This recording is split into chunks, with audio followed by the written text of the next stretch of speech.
Okay, hello everybody. So today we're going to talk about Chapter 10 in the executive. And really there's four main things I want to talk about here today. I want to talk about what executives are and some different ways of setting up this office. I want to talk about something that's not in your book, which is basically how to think about ethics as it pertains to the executive. And then I want to talk a little bit about the bureaucracy because one of the things that executives do is they head the bureaucracy, and your book talks about this. Um, not as much as I would like, actually. I think that this deserves its own chapter, but we'll talk about that. So let's jump right into it. So, what's the role of the executive? Again, in this ideal typology of government functions, we say that the legislature writes the law, the executive enforces the law, the judiciary interprets the law. So, in the abstract, the role of the executive is to enforce the law. Why do we need someone to do this? Well, Congress can pass the law. They can say the speed limit's 55 miles an hour, right? But who's going to actually ensure that people are driving 55 miles an hour? Someone has to actually do that, right? Likely it will be the police. They're part of the executive bureaucracy, but at the top of that bureaucracy, you have an executive to make sure that people are following the laws. Um, and so the president takes he takes an oath to defend the Constitution, but there's a clause in the Constitution that says that he will see that the laws are faithfully executed. That's one of the main things that he's supposed to do is see that laws are executed um, as they're written, right? And in theory, according to the spirit of the law, faithfully executed. And so that's what an executive does. Now, I would say even a few things beyond this. Why else do we need executives? Well, we need someone who can act more quickly than legislatures. Legislatures tend to debate and talk a lot. They're parliaments, they parlay. People talk there, right? And in certain circumstances, you may need someone to act faster than that.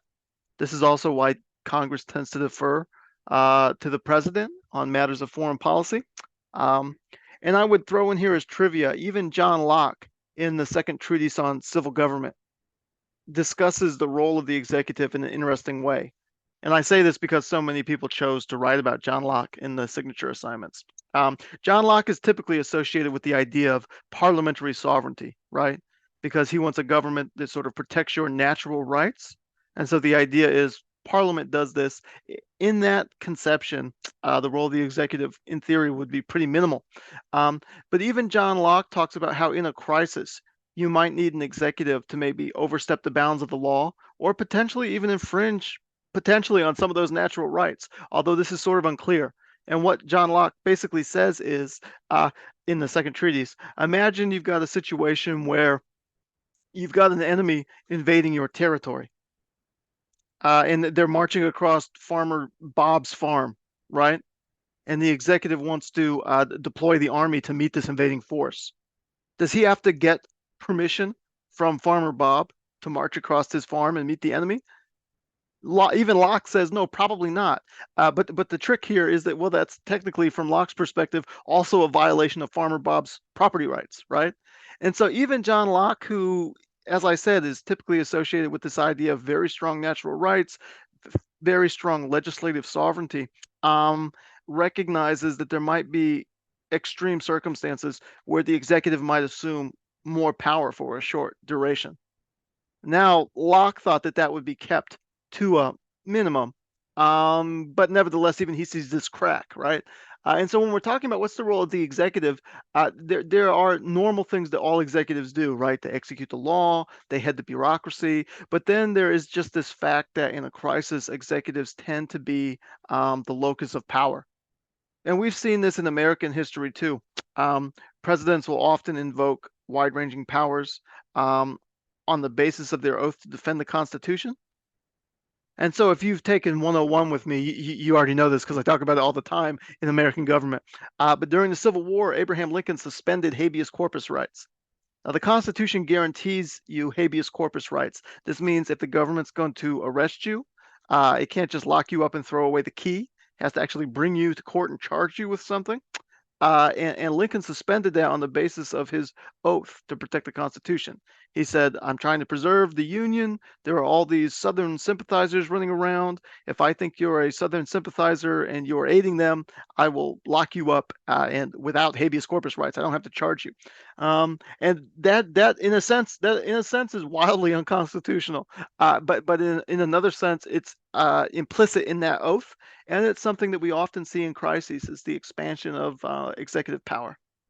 And so this is food for thought. This is a segue to get us to thinking about what executives are, what they do, what they should do, etc.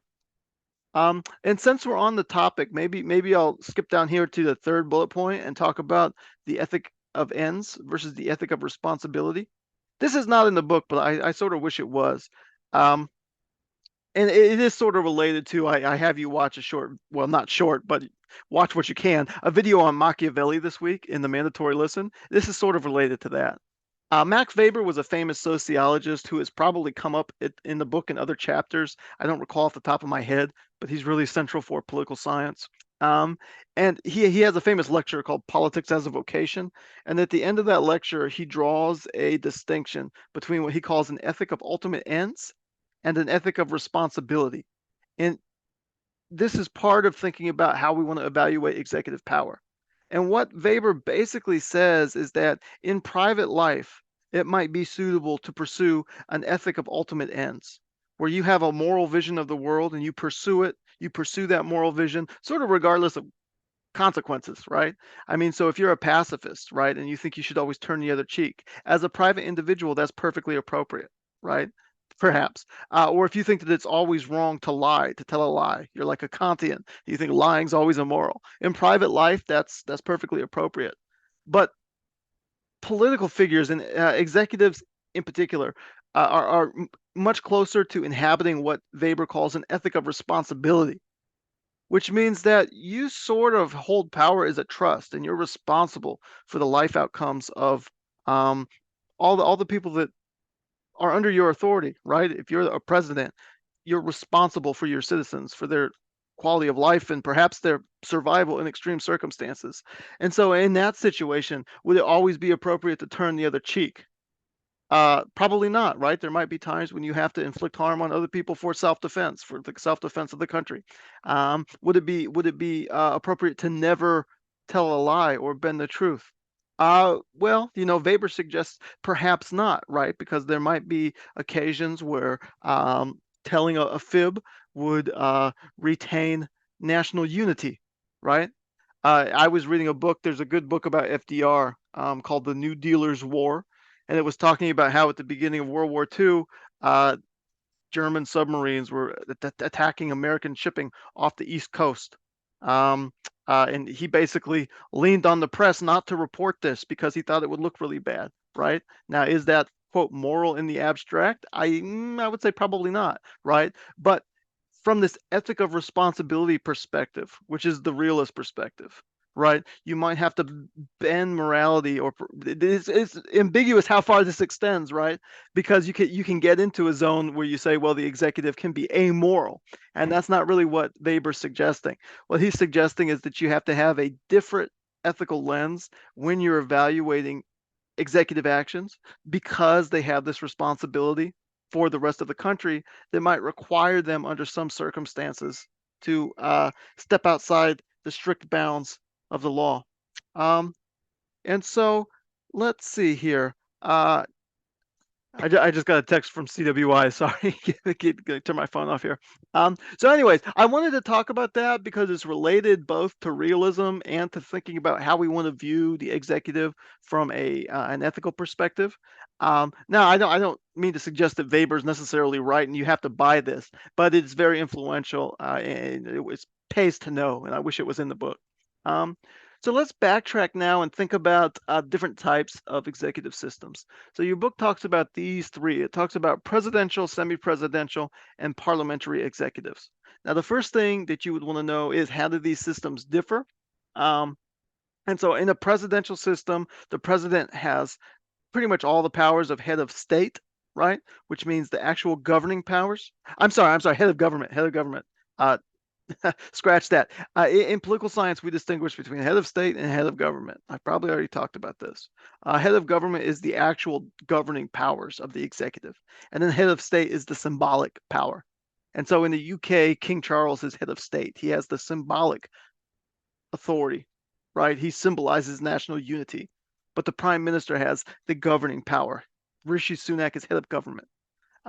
In a presidential system, the president is nationally elected. So there's going to be a single election for a president. He doesn't come out of the legislature. He has his own independent election, and he has most of the powers of head of government. Usually, all the powers of head of government, and usually most of the powers of head of state as well. Although you can kind of shift this around. But we can be familiar with this. I think we are familiar with this because the U.S. is a presidential system. Um, uh, so they have an independent election, and typically you have one figure, like Joe Biden unites both head of state and head of government powers in the U.S. In a semi-presidential system, it's a little bit more complicated because there's still a prime minister and there's a president. So you're going to have, like, France is a semi-presidential system. That's probably the best example. Russia is technically a semi-presidential system, although I don't actually think it works like that. But in France, you have an election for president, and so Emmanuel Macron is nationally elected on his own ticket, right? And then he appoints the prime minister. And so in a semi-presidential system, the prime minister doesn't come straight out of the legislature. He's appointed by the president. Uh, and then in a strict parliamentary system, we talked about this last week, right? The executive is chosen out of the legislature, typically from the biggest party of the legislature, right? And so again, Rishi Sunak, the Conservatives are the biggest party. He gets to be prime minister in the UK. And so that's sort of how they look. We kind of got into this stuff last week, so I would really like to focus more on the different institutional incentives or kind of trends that these different ways of structuring the executive might lead to. Now, first off, I'll just say that the president in a presidential system is typically pretty powerful in a real presidential system, right?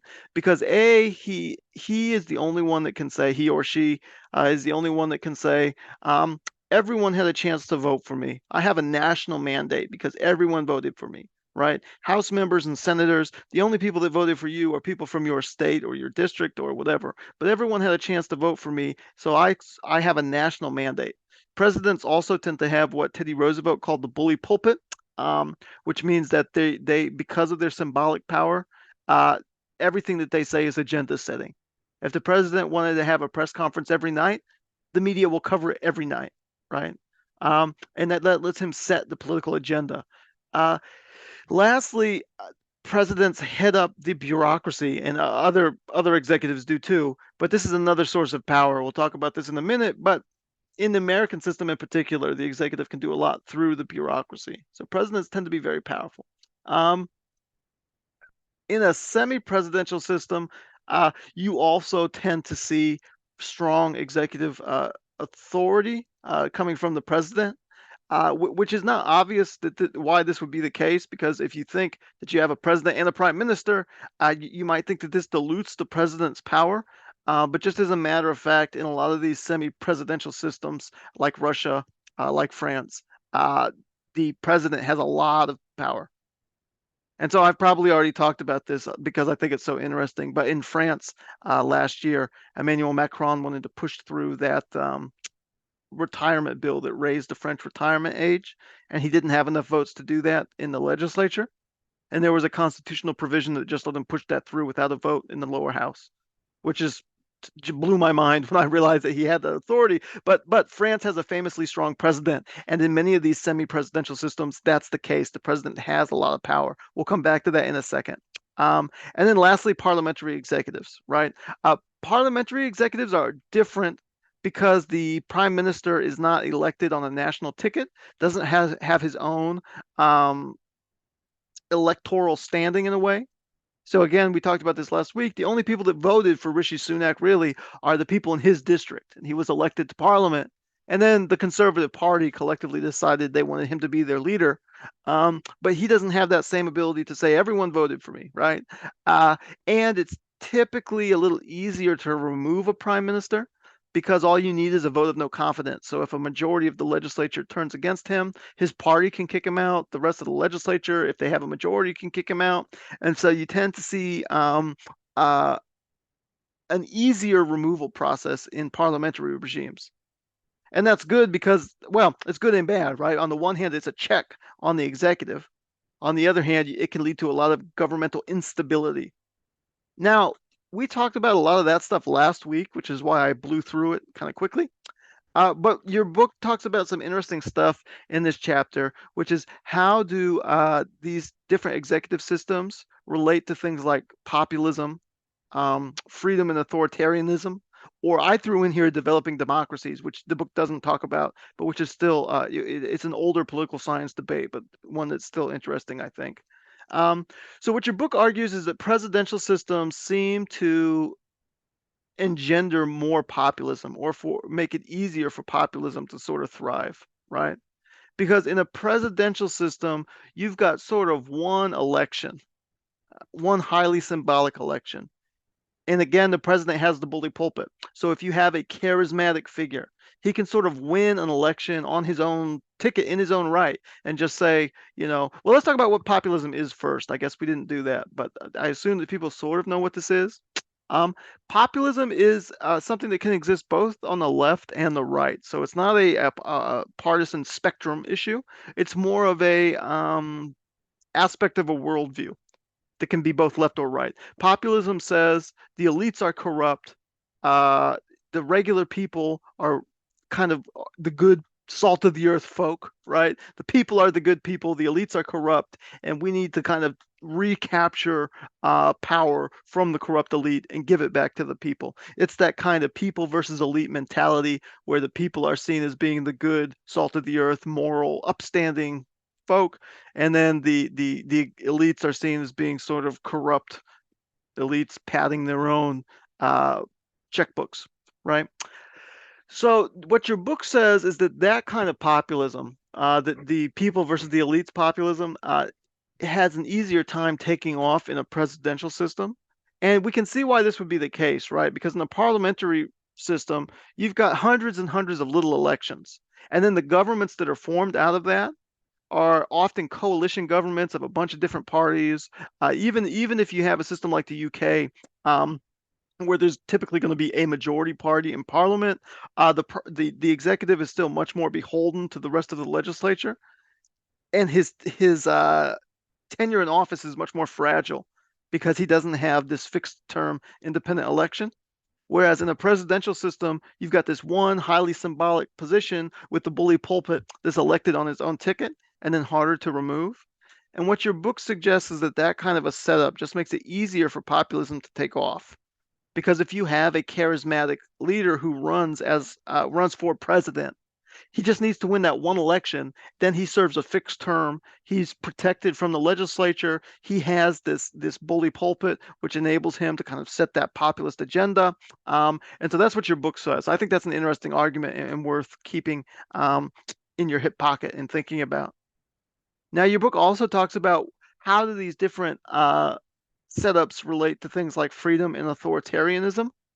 And what your book suggests is that parliamentary regimes seem to be more free right now. There's a nice chart in your book. What page is that chart on? Let me look here really quick. I think I have it up. It's on page 314. And it shows the Freedom House ratings for parliamentary, presidential, and semi-presidential regimes. And about 80% of parliamentary regimes are rated as fully free by Freedom House. But only 38% of presidential regimes and only 38% of semi-presidential regimes are rated fully free. And so what Freedom House suggests is that, sorry, I was looking at my screen sharing there. What Freedom House suggests is that parliamentary regimes do a better job defending freedom because the executive is more accountable. and you can remove him through a vote of no confidence, and it's just harder for him to overreach in a parliamentary system. And in a coalition government, the executive is going to have to give credence to the other parties in the coalition, which again, in some ways, makes him more accountable and keeps the system open, is what they say. In a presidential system, you can have more executive overreach in some ways. It's harder to restrain the executive in theory, right? Because you don't have that parliamentary check. But the interesting thing is that your book argues that semi-presidential systems perform the worst on this metric, and particularly among countries that are rated not free. You see a fair number of them are semi-presidential. And, the question is, why is this? Well, because in some ways, it's sort of the worst of both worlds, perhaps. In the presidential system, you have a really strong executive that's relatively hard to remove, but you tend to have a lot of external checks, right? So in the US, our checks and balances work externally. And so we have an external legislature, an external judicial branch, and they typically do I think, reasonable job restraining the president. But in the parliamentary system, the idea is most of those checks come from the legislature. And so the legislature can remove the executive through a vote of no confidence. And so that's how you keep the executive accountable in a pure parliamentary system. But in a semi-presidential system, you have this kind of hybrid creature where you have an independently elected president that can still do all this stuff to kind of maybe gin up populism or overreach his authority. And even though there's a prime minister, the legislature may have some authority to kind of check the prime minister, but its authority to check the president is less. And it may also have fewer external institutional checks compared to, say, the US system, right? And so in a semi-presidential system, just as an empirical fact, we tend to see that many of these semi-presidential systems perform worse on things like freedom and authoritarianism. Now, this is just a rule of thumb. I mean, France is a semi-presidential system, and I would say is a relatively healthy democracy or a very healthy democracy compared to some others, right? And so it doesn't mean if you have a semi-presidential system, you're automatically undemocratic. It just means that the way these kind of hybrid systems work, the nature of their checks and balances mean that we tend to see a lot of authoritarian semi-presidential systems. Now, the last thing I threw in here is this question of developing democracies. This was a bigger debate in the 1990s, but one that I still think is interesting. In the 90s, you had a situation where particularly a lot of African countries were trying to build out democracy and institutionalize it. And African countries, just because of the way the borders were drawn, typically combine a lot of different ethnic groups and ethnic groups. Yeah. And there was this argument that in that system, where you have a young democracy that's not institutionalized, and you have a bunch of different ethnic groups. Like if you say, take Nigeria, there's like 3 different ethnic groups that tend not to get along, right? And a lot of African countries look like that. Parliamentary systems perform better because there's not one highly symbolic election. There's like a winner take all. If you lose everything election. Instead, you have a parliamentary election, you have a bunch of these little elections, and you may still get a prime minister from one ethnic group, but he's probably likely to be more accountable to the rest of the legislature. Again, if it's a coalition government, you can have a coalition where other members of the executive branch maybe come from the other ethnic groups. And so the stakes are lower, and it's easier to get other ethnic groups in the coalition.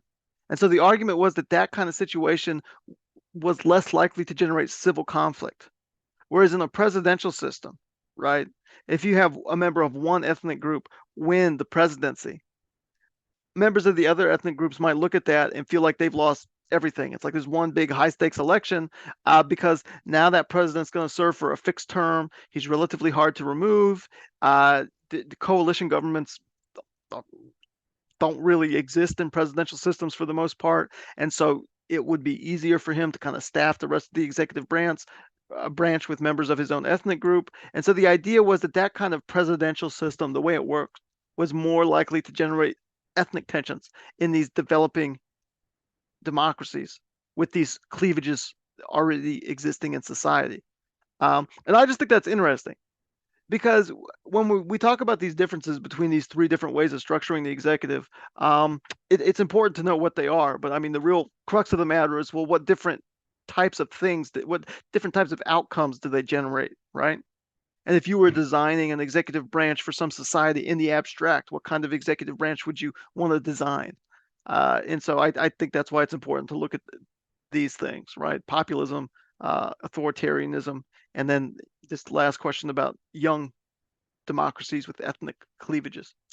Uh, and so that's all I really wanted to say on point two. Now let's go to point four and talk about the bureaucracy for a little bit.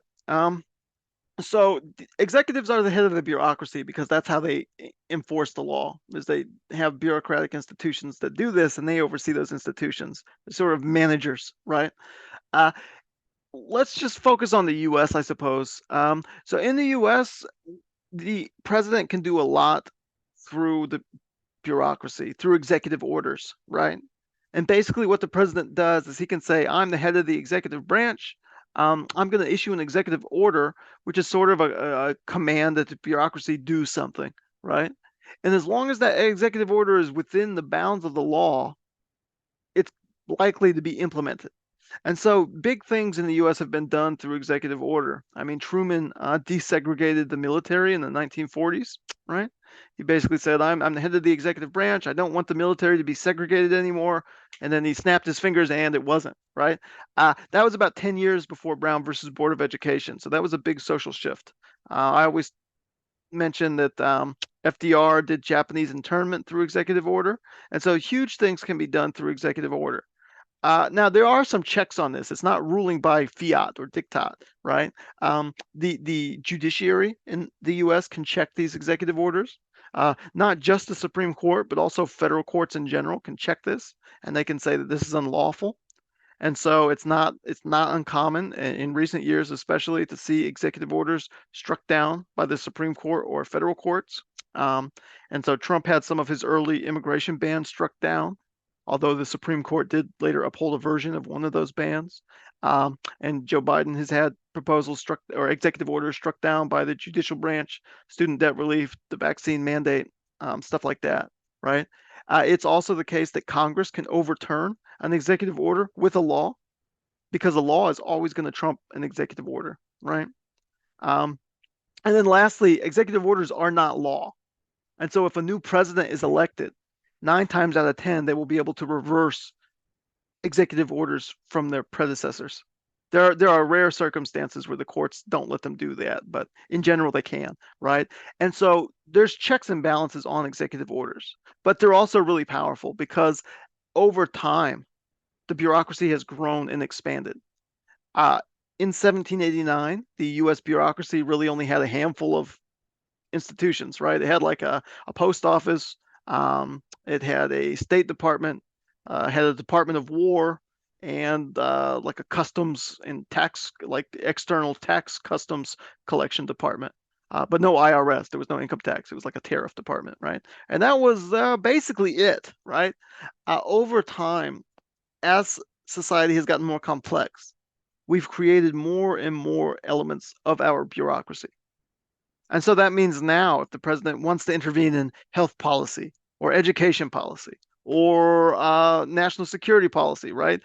There's all these branches of the bureaucracy that he can issue executive orders to and make things happen.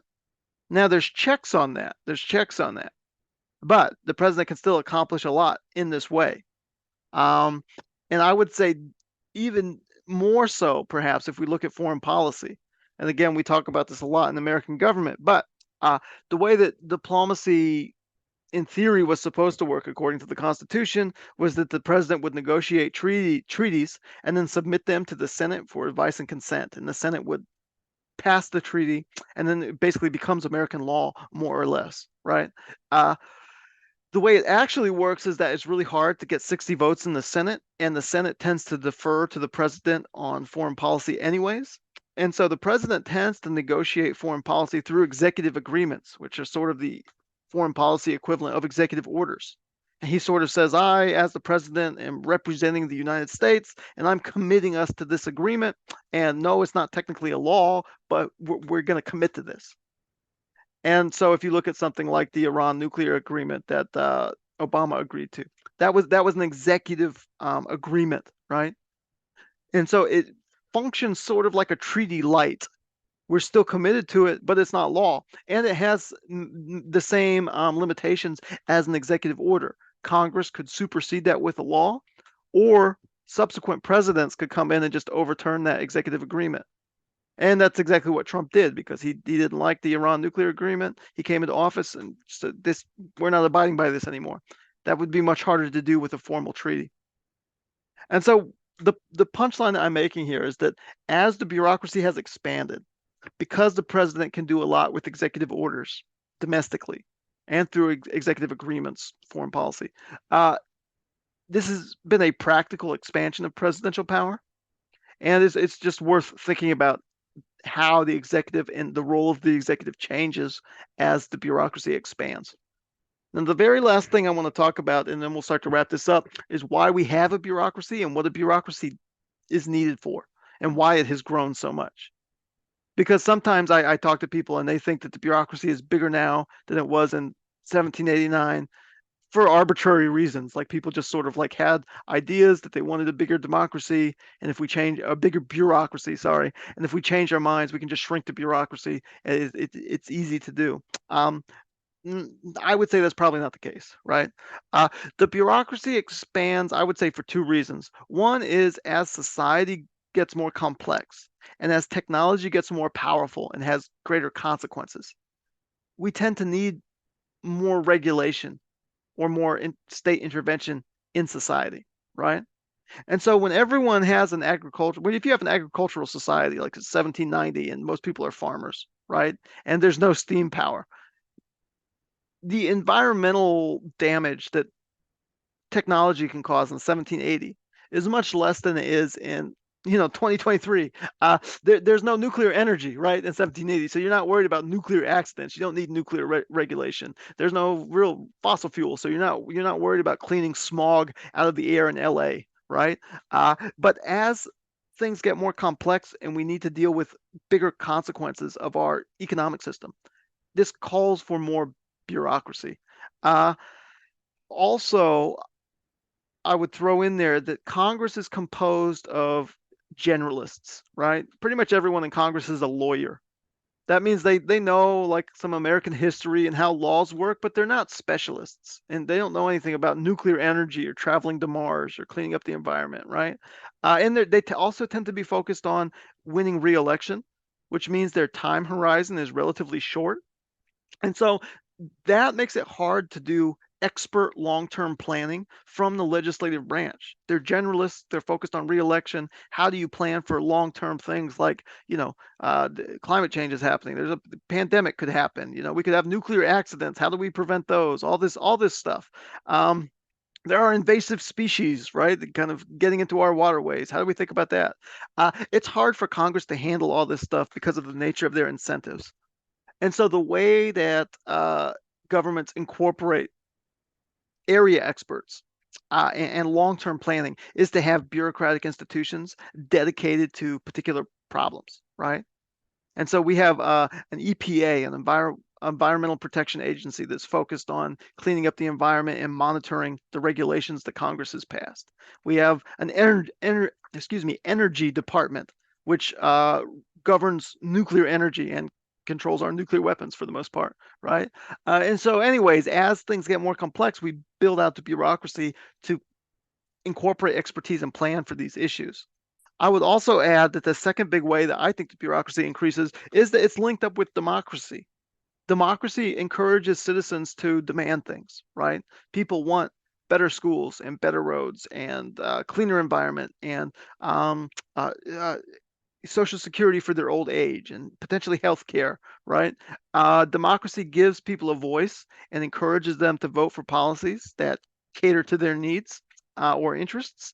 And so there's a democratic push to expand the bureaucracy to do things like this, right? And so to me, it's really this combination of complexity and the need for expertise and the demands from democracy itself that result in the expansion of bureaucracies.